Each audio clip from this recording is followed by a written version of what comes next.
right. What's going on? No viewers yet. Totally fine. This will obviously go up on my feed. I just wanted to share some thoughts on Oakmont, our pending U.S. Open this week. I played in the U.S. Open in 2016 at Oakmont, so when I see U.S. Opens come back to this particular venue, yeah, you get nostalgic, right? You want to share some thoughts. Occasional story. I mean, again, if people join and they have some questions, what was it like? Who'd you play with? How's the golf course, etc. Obviously, I'm happy to answer those questions. But more than anything, really just wanted to share some insights on the golf course. Play well this week. I'm disappointed that I'm not playing myself. I tried, did not make it through my local qualifier this year, missed by a shot to, I don't know. But either way, no US Open for me this year. Did wear my Oakmont shirt today, one of them.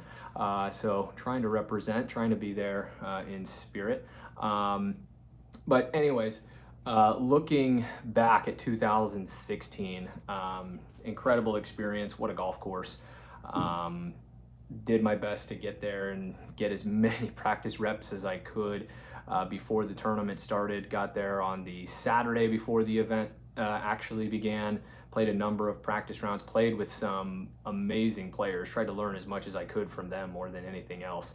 I played with guys like Graham McDowell, Shane Lowry, Louis Oosthuizen, Charles Schwartzel, Emiliano Grillo, played with Angel Cabrera for a couple of different nines, which was really cool because, again, in 2007, he won a U.S. Open at Oakmont, right? So he was actually the previous winner of a U.S. Open at Oakmont, and I actually played one of my first practice rounds with him. So it was really cool to just kind of follow him around, and he showed me some spots like, hey, you're going to be here, or this is going to be a good place to miss, practice these shots, practice these putts. So it was really cool, for sure. And one of the almost immediately eye-opening things about that experience playing with him is he speaks way better English than I thought. I thought, because he had an interpreter in all these interviews he'd been doing over the years, like when he won in 2007, that, not the best English speaker, but yeah, no problem speaking English. So that took me by surprise, I guess, at first, but nonetheless, we had a good time in our couple of practice rounds. The golf course itself has had some changes done to it since I was there in 2016. Gil Hans was hired to do somewhat of a restoration, try to take it back to some of its original concepts, change some of the greens, change some bunkering. The layout otherwise, tee to green, looks to be largely the same. Obviously, I have not seen it in person, so I am not overly familiar with a lot of the work. Again, I just happened to do a little bit of reading on what sort of changes he made. It looked like, for the most part, again, trying to expand some of the greens, get some of their hole locations back that they had lost over the years. It tends to happen with greens. Fringe kind of keeps creeping in. You're not always trying to push it back to its original boundary. So it looked like most of the work there was just trying to give them a few pin options again, like on 13, 2, hole 3. It looked like they tried to open up a front left portion of that bunker where they can put some pins. I would assume that's going to be a very difficult hole location. There's a really big false front there at the front of 3 green, so that's going to be interesting. No changes to like the iconic landmarks like church pew bunkers. It sounds like those are intact. They did their best to try to bring them into play a bit more off the tee on 3 and 4. That was another fun thing I learned when I got to Oakmont for the first time. You've seen these pictures of the church pew bunkers over the years. They're everywhere.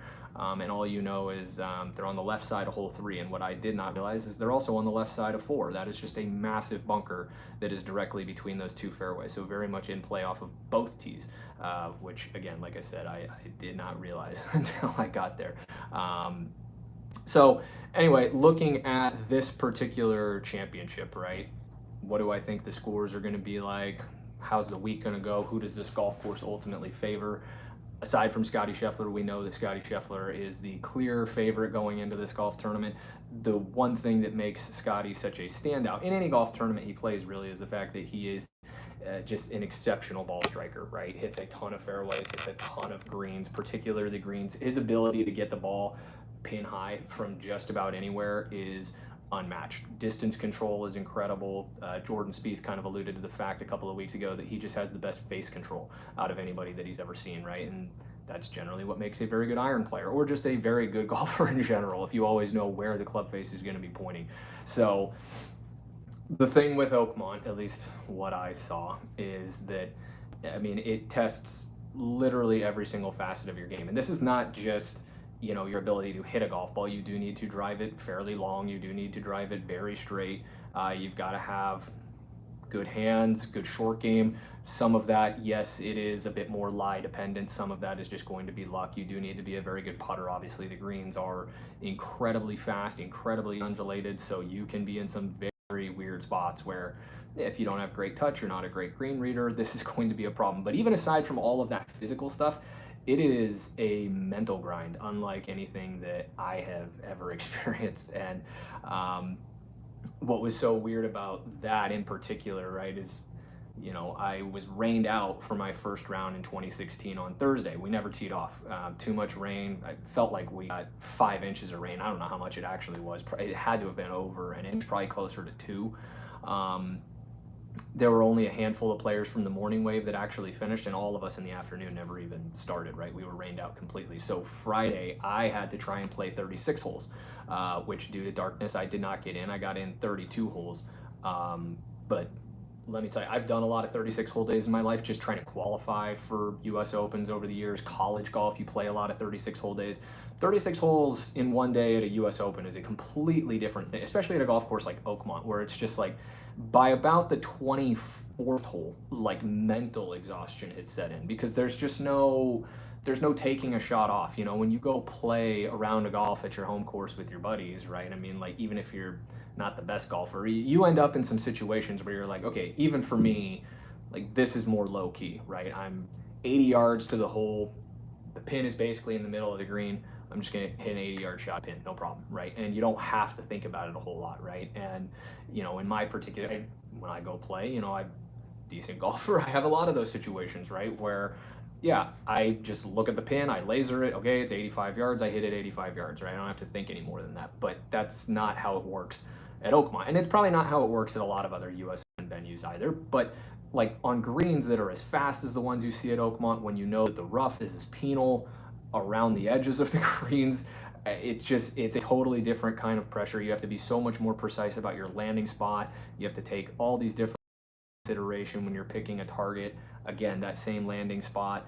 And if you miss it, like, it adds up very quickly. So it takes a whole different level of focus, you know, mentally, to just stay in it, stay locked in, especially when things are going your way, which is going to happen frequently on a golf course this is difficult. Like, things are just not going to go your way for a stretch of holes, right? I mean, because you don't have to be off by a whole lot to draw really bad lie within a couple yards of the fairway, really bad lie within a couple feet of the green, to 3-putt from 20 feet, right? I mean, like, it's not going to take much. Guys are going to constantly be out of position, even when it feels like they really aren't, right? So that ability to just stay focused, stay in your lane, stick with your process, keep doing what you're doing. At the end of the day, the US Open, especially at Oakmont, is really not about how many birdies you can make to right your ship. It's about how many pars can you start to string together, because as long as you keep making pars, you're probably going to keep beating the field.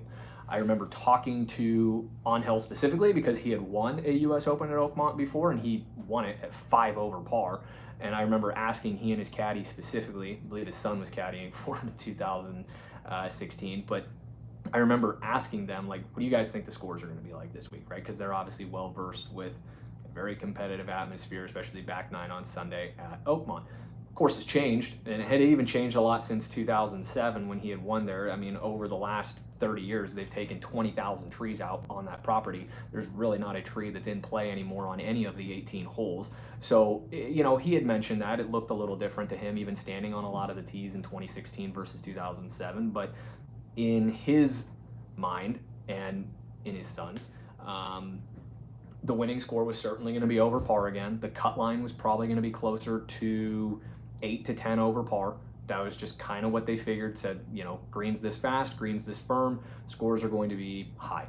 And like I said, my brother was caddying for me. We went on and played practice rounds with all kinds of guys who had played majors, won US Opens, British Opens, the Masters, right? I mean, playing with guys like Charles Schwartzel and Louis Oosthuizen and Graham McDowell, right? And even talking to these guys, like, talk to their caddies. I mean, less the players are focused, right? But my brother would shoot the shit with all the other caddies, right? Like, what do you guys think the scores are going to be like this week, right? And like pretty much everybody, I mean, again, nobody agreed on a specific number, but pretty much everybody could agree on the fact that the scores were going to be high. The cut was going to be closer to 10 over par than it was going to be to even par, right? I mean, like, there was no question that the cut was going to be enormous. Some guys, like some caddies, were even telling us, like, I think the winning score is going to be 10 over par, right? Now, we end up getting a couple inches of rain on Thursday. Dustin Johnson wins the tournament at 4 under, right? But that being said, like, with all the rain we got and how soft the golf course played all through the weekend after the rain we got Thursday,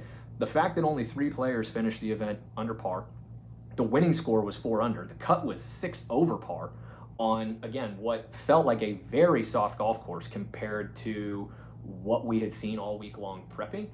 I think it tells you everything you need to know about the golf course itself. Like, it's just, it's hard. It doesn't really matter what kind of condition it's in, right? So if it stays dry this week and they don't gets hot and it gets a little windy and the greens start to firm up, the scores are going to be outrageous. I mean, I think the cut line, yeah, probably gets to just about 10 over par would be my guess. The winning score is certainly going to be over par, somewhere in that like 4 to probably 7 over par kind of window. I saw Ben Griffin, who's having a hell of a year, won a couple of times, rapidly shooting up the world rankings. He's playing in his first US Open this week.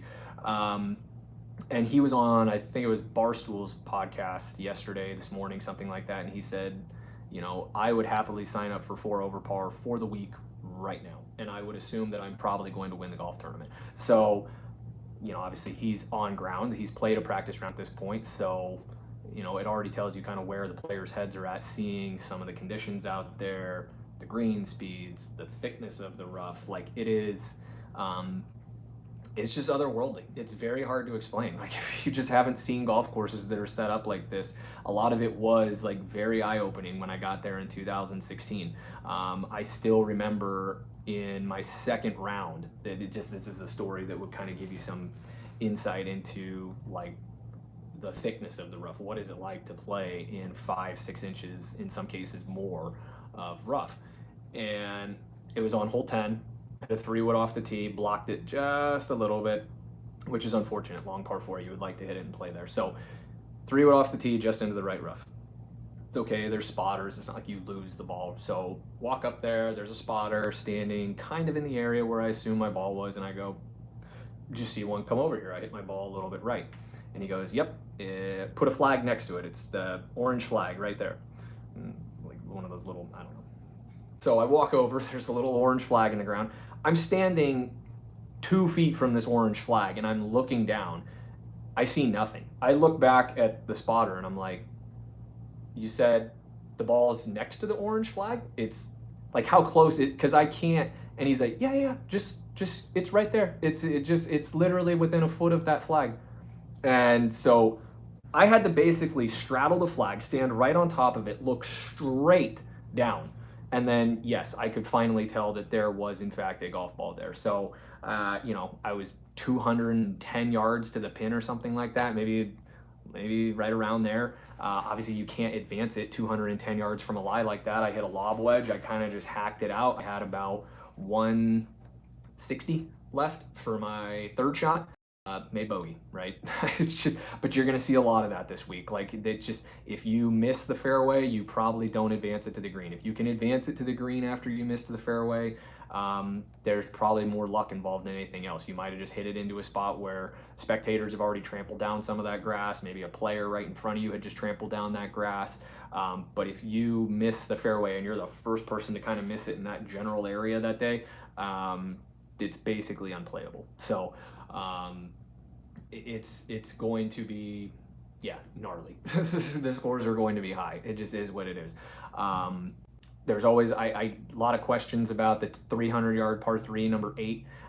Yeah, it's long. It's crazy long. What's a little, I would say, like, misleading about it, so to speak, yeah, it's 300 yards to the center of the green. It's a long hole. Don't get me wrong. It's a long hole. But it plays downhill. And as long as you can cover the cross bunker, blocking the front of the green, which is about a 240 carry, there's almost no way your ball doesn't get to the green. Like, it's that far downhill, the fairways are that firm, the greens are obviously that fast. So yeah, it's a 300-yard hole, but it doesn't play it. Like, generally, again, for guys in this field, I mean, you might even see some irons off the tee. Like, I mean, as long as guys hit it, not driving irons, obviously, or a hybrid or something. But again, like, their focus is going to be get it over the cross bunker, which is, like I said, a 240-ish carry. And the ball is going to get to the green at that point. Like, it's far enough downhill that it's a little misleading at that length. The green is also massive. That being said, I didn't hit it either time I played the hole. I missed the green both times. I missed it short in the second round. I missed it left in the bunker in the first round. I believe I made 2 pars. I should have gone back and looked at my scorecard. I know I made par in the first round when I missed it in the left bunker because the par itself was wild. The pin was back left. I had like a 40-yard bunker shot, but with like minimal green to work with. Like, we're talking 40 yards to the pin for this bunker shot, but 30 of it is bunker that I have to carry. Even if I landed it on the green in line with the pin from that, it probably wasn't going to stop. The green's too flat. It was just going to go long into the rough. So I decided to play it like wide right. Like, I just need this on the green and I need the 2-putt for a 4. Basically try not to make a 5. So I deliberately play this bunker shot to like 40 feet right of the pin. And then I made the 40-foot putt for par, like this double breaker. It was wild. And what's cool about the 8th green is it's really close in proximity to a couple of other points on the golf course. It's really close to 2T, to 5T, to 4 green.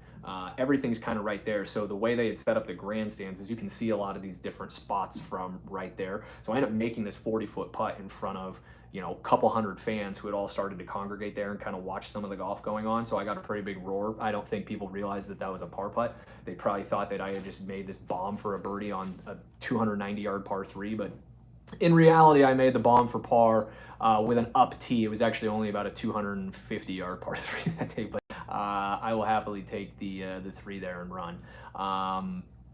Yeah, it just, again, the golf course it's going to reward good ball striking. It's going to reward really good driving. So when it comes to your list of players who I think have an advantage this week, guys, they're going to play well. Scotty Scheffler is obviously in a whole different stratosphere. He's probably going to win the golf tournament. Brandel said it best. You know, what's the winning score at Oakmont going to be? Whatever Scotty Scheffler shoots, right? That's my prediction. That's most people's prediction. It's a little cliche, but it is what it is. The other guys, again, if you're like a betting individual and you're wondering, well, who can I, outside of Scotty Scheffler, the obvious, right? Who else are we looking at? Who else should I be betting on? Look for guys who are good ball strikers, who have previous experience playing well in U.S. Opens. Bryson is probably going to have a very good week. Drives the ball a mile. It means he's going to be able to use more lofted clubs out of some of these really thick lies when he does miss some fairways. That helps, right? For the shorter hitters in the field, when you miss a fairway, you're pretty much dead, right? You're not getting a 6 or 7 iron out of some of these lies. It's just not possible. But a wedge, when you're a strong individual like Bryson, yeah, it's definitely possible. So his length will certainly be an asset to him. And the other thing that I've been impressed with when it comes to Bryson's game over the last couple of years is he's not just this super bomb and gouge kind of player anymore, right? And we even saw it when he won the U.S. Open at Winged Foot back in 2020. He's developed a short game. He's a very good putter. His chipping at the PGA, exceptional. Had to be, right? Wasn't hitting the iron super well, but he kept hanging around because he had the short game dialed. He's put a lot of work into that, so we can expect him to probably have a very good week at Oakmont.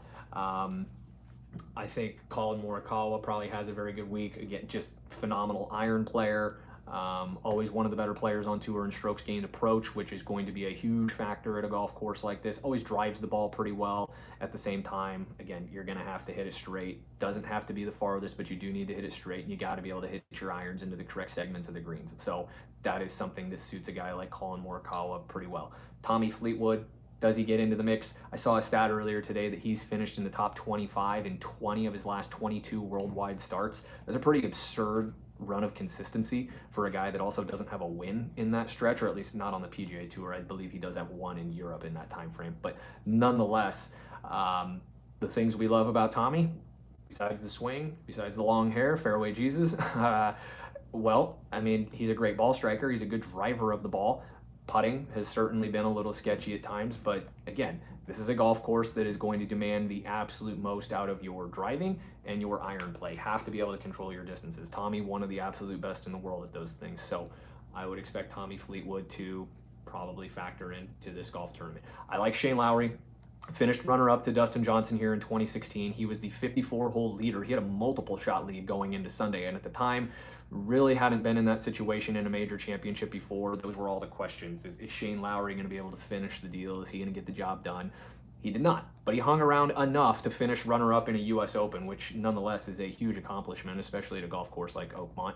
And I think that experience is going to bode well for him this year. He's had several close calls with some wins this year, a couple of runner-ups, a lot of top tens.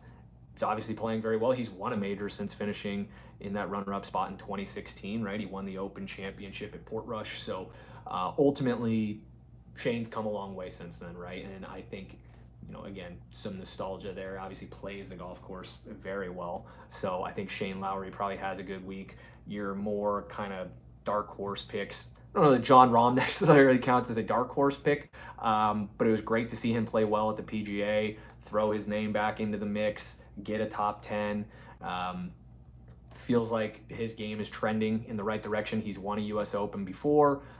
Not on a similar golf course, but again, anytime you win a U.S. Open, all of these golf courses, right, they play very similarly, right? The rough is supposed to be penal. It's supposed to test every aspect of your game. The greens are going to be firm and fast, right? The fact of the matter is he has won a U.S. Open. So he's very understanding of how it works, right? How to prep during the week, how to pace yourself. That was even one of the things that I really didn't understand coming in, is I just wanted to play the golf course every day as much as I could. Just keep getting your reps in, get comfortable. But what you don't realize is, you know, by the time you tee off Thursday, or in my case Friday, you've already played a lot of golf, right? I mean, you're pretty thin, right? That's not necessarily what you want to do U.S. Open week. You want to pace yourself, maybe just play 9 holes each day, maybe just walk the golf course with some balls and do a lot of chipping and putting one day. You don't always have to be playing to learn the golf course and learn where you need to be, right? So again, these are all things that would benefit really anybody that's played in several of these types of championships, right? But a guy who's won one, like Jon Rahm,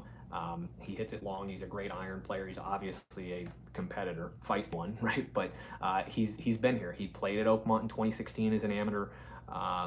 Again, he has some experience in that regard, so I think he's probably going to play pretty well this week, right? I mean, why not? Game looked like it was rounding into form at the PGA. I think he picks up kind of where he left off here at the U.S. Open. Again, in the more dark horse sense, guys that, you know, you would probably start to look at, Ryan Fox hits the ball an absolute mile. That can be a huge factor at any U.S. Open venue, but at an Oakmont especially, because again, if you can bomb it down there, even if you miss the fairway, at least you get to hit a much more lofted club from some of these really crappy lies that other guys are just not going to be able to hit wedges from. So will he still be able to reach some greens when he does miss some fairways? It sounds like he's going to miss a few. He ranks 131st this year on the PGA Tour in driving accuracy at just about 55%. That is not a super awesome number, but that being said, he's won twice in the last month. So there are very few players that are going to come to Oakmont feeling better about themselves, about the state of their games, where they're at, their ability to compete. And that's really what I like about him more than anything else, right? Is he's coming off of a very nice win in Canada, won in a playoff, hit a couple of clutch shots, especially the final playoff hole. So I think that all bodes well for him. So I think he's going to take a lot of that confidence into the week. Doesn't have the best track record at U.S. Opens in general, but that being said, you know, everybody's got to start somewhere, right? And in his particular case, he's got a ton of momentum. He should feel pretty confident. So I think Ryan Fox is going to be an interesting one to watch this week as well. One other name I would throw at you, J.J. Spaun, having one of the better years of his career so far on tour. But what I like about his, again, he's long enough, but he ranks top 5 this year on tour, 5th exactly, I believe, in strokes gained approach. Got to be a good iron player if you want to play well at Oakmont. So I would expect JJ to, you know, again, factor into this championship in some way. But again, these are more of kind of like your dark horse picks. The guys that, you know, I would really be looking at, it's the who's who of golfers. And it's because when you look historically at who wins US Open, it's the who's who of golfers, right? You don't historically get a lot of long shots winning. You know, I feel like the closest thing we've had in the last 30 years to a long shot winning was Rocco Mediate in 2008, right? And ultimately, who was he up against? Prime Tiger, right? And while he put up a hell of a fight, Tiger came out on top, right? So again, when you look at historically who wins U.S. Opens, who plays well, it's always the best players. And that's really the point, right? The point of this championship is to identify the best all-around player in the world right now. That means best ball striker, best driver of the ball, best chipper, putter, best mental game. Like, you have to be the complete package. Otherwise, you don't win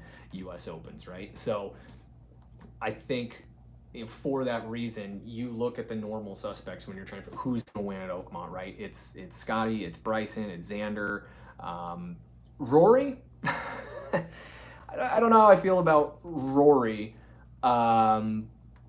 Missed the cut in 2016, and I remember that very specifically, right? Because I actually beat him in the first round, which is like probably the only time in my life that I'll ever be able to say I beat Rory McIlroy at golf. You know, I shot 73 in the first round. He shot 76.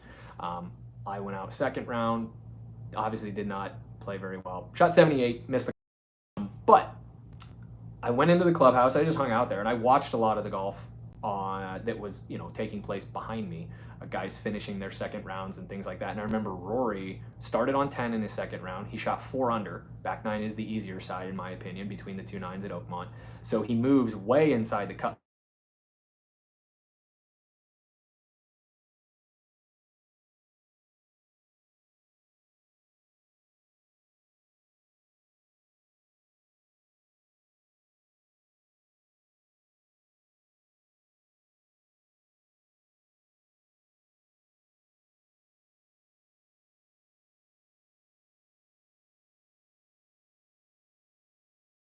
Fell apart pretty quickly. Not saying something like that's going to happen again this year, but you know, having a lot of issues with his driver since it was taken from him at the PGA. I think there's always that element of like finding the to like, what's next for me, right? When you win the career Grand Slam, what is next, right? What am I moving on to? I think Rory's going to get there eventually, but I think right now he's just in a lull, right? Trying to figure out, you know, where his game's at, where his headspace is at, trying to find the right driver so that he can take advantage of what should be the best club in his bag. In my opinion, the best driver in the world when he is on, right? But he doesn't have a driver that he likes at this moment. That's going to be a big problem at Oakmont because you just, again, you miss fairways, you basically make bogeys. So it doesn't really help that he finished damn near DFL in Canada a few days ago. Probably nice that he had the weekend off so that he could go home and regroup, think a little bit about his swing, his game, maybe try to find a driver that's going to work, that he's more confident in. Like, those will be good things. Again, the advantage, you're one of the most talented players alive. So if anybody's going to find their game on short notice and put something together that is kind of magical for the sake of a U.S. Open, Rory's probably that guy. He's on the short list of guys who can figure it out like overnight. But, you know, am I banking on it? Do I think this is going to be a great week for him? I mean, the vibes are probably not going to be super high, right? I think it's going to be a bit of a stretch to expect Rory to contend this week. Make the cut, sure. But like, I think it's going to be a stretch for him to really compete. If I'm wrong, I'm wrong. I'm more than happy to be wrong on this. You know, I like Rory. I'm a fan. So I'll be curious to see which version of him shows up this week, and probably even more curious what driver shows up. Is the QI10 or the QI35? I was kind of in the same boat as him, honestly. You know, I played the QI10 last year, loved it, got a QI35, thought I loved it. A couple weeks later, a month later, decided, no, I actually hate it. And I've been playing the QI10 ever since. Is mine non-conforming? Maybe. I hit it a lot, and apparently the faces do get thinner and thinner over time. So, you know, I might be in the same boat as Rory. I don't really know, but I know I like that QI10 better than the QI35. So I am curious what he shows up with this week. But yeah, clearly the driver is probably going to be a limiting factor for him as well as just current form.